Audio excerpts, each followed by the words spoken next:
An airbag deploys on average 25 milliseconds after a vehicle's crash detection system goes off. This is nearly 5 times faster than a human's single blink.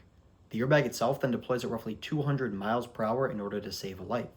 Pretty simple idea, right? Well, the science behind it took over 40 years with plenty of recalls in the process.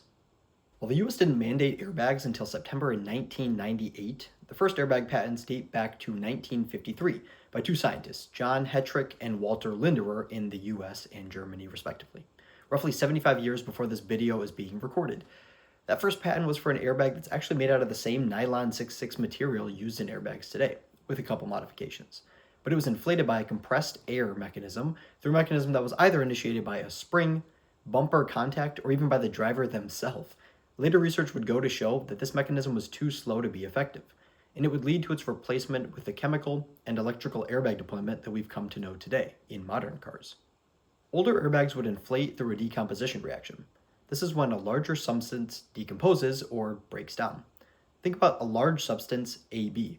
This will break down into two or more simpler substances, think A plus B. In early airbags, our AB was sodium azide, or NaN3. This was used in the reaction to produce nitrogen gas, N2, and sodium, Na. Since sodium is dangerous in and of itself because it's highly reactive, there would be secondary reactions that would occur within the airbag after its initial deployment in order to convert this sodium into safer compounds, using things like potassium nitrate, KNO3, and silica, SiO2. Given that this reaction is meant to occur in less than half of a second, it's highly exothermic, meaning it releases a lot of heat in the process. Some older airbag systems were known to cause mild burns or skin irritation, which we've known as airbag dermatitis. And since, newer systems and scientists have found newer reactions, newer materials, or better things to coat the nylon bag in that occur in the same amount of time overall, but are overall safer for the people who need it most, those who get into accidents. The average car has 6 airbags, but modern cars can have anywhere from 2 all the way up to 13. Given that in the US there are roughly 300 million cars on the road, there are roughly 1.8 billion airbags on average. So scientists and car manufacturers want them to work, and they want them to work well.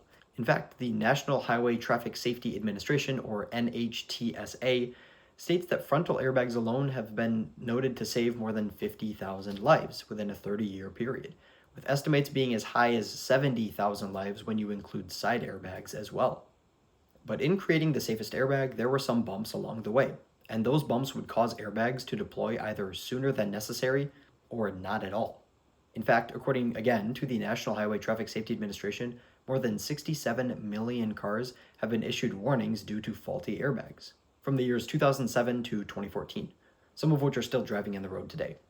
These recalls stem from airbags deploying randomly due to long-term exposure to high heat and high humidity.